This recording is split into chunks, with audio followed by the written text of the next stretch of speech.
Bharat Canada के रिश्ते हरदीप सिंह निज्जर की हत्या के चलते निचले स्तर तक पहुंच गए। नौबत यहां तक आई कि दोनों देशों ने एक दूसरे के राजनयिकों को बर्खास्त कर दिया। इसके बाद भारत ने कनाडा के लोगों की वीजा फैसिलिटी भी सस्पेंड कर दी।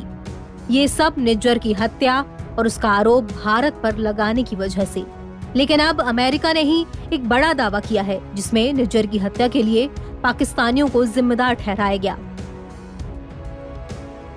कनाडा के प्रधानमंत्री जस्टिन ट्रूडो ने भारत पर निज्जर की हत्या का आरोप लगाया। ट्रूडो ने बिना किसी सबूत के भारत को अपने देश की संसद में दोषी बता दिया। सबूत मांगने पर उन्होंने सबूत देने से भी इनकार कर दिया। तो मंगलवार को अमेरिकी अखबार में कुछ ऐसा दावा किया गया जिसने सबके होश उड़ा दिए। उसके बाद से ये सारा मामला पेचीदा हो गया है। अखबार ने निज्जर की हत्या के वीडियो के हवाले से कुछ सनसनीखेज दावे किए हैं। वहीं अब ये कहा जा रहा है कि निज्जर की हत्या पाकिस्तान की इंटेलिजेंस एजेंसी ISI की साजिश भी हो सकती है।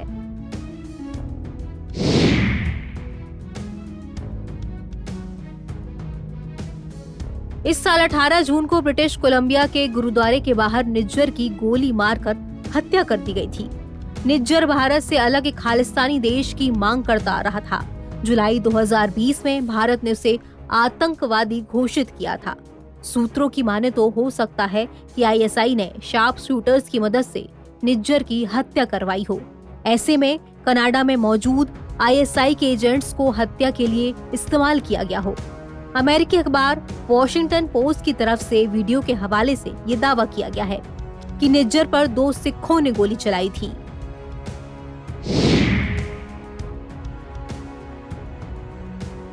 रक्षा विशेषज्ञ अक्सर ये बात कहते आए हैं कि ISI अक्सर उन खालिस्तानियों को ठिकाने लगा देती है या फिर उनका विकल्प तलाशने लगती है जो उसके काम के नहीं रहते।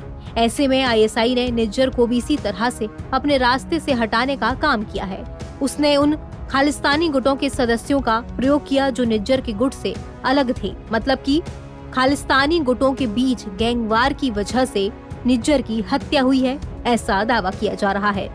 और खालिस्तानी गुटों के बीच गैंगवार का फायदा पाकिस्तान की खुफिया एजेंसी ISI ने निज्जर की हत्या के लिए उठाया है।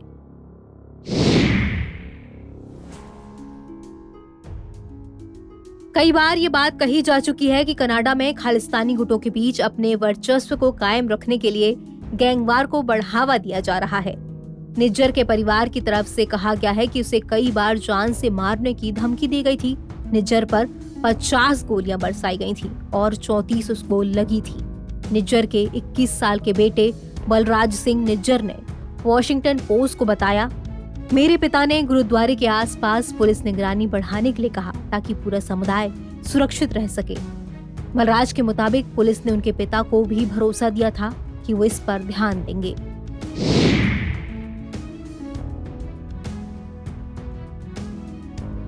निज्जर की जान पर खतरे की बात समुदाय को अच्छी तरह से मालूम थी।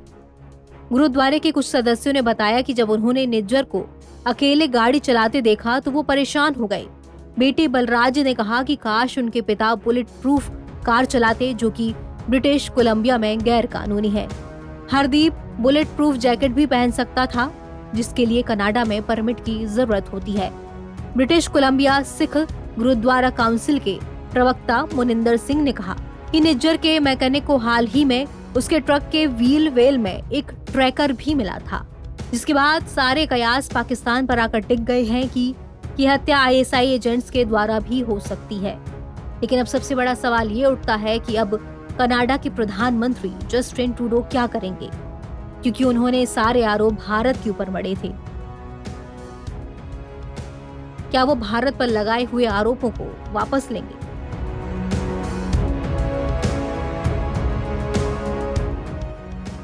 NBT ऑनलाइन की रिपोर्ट।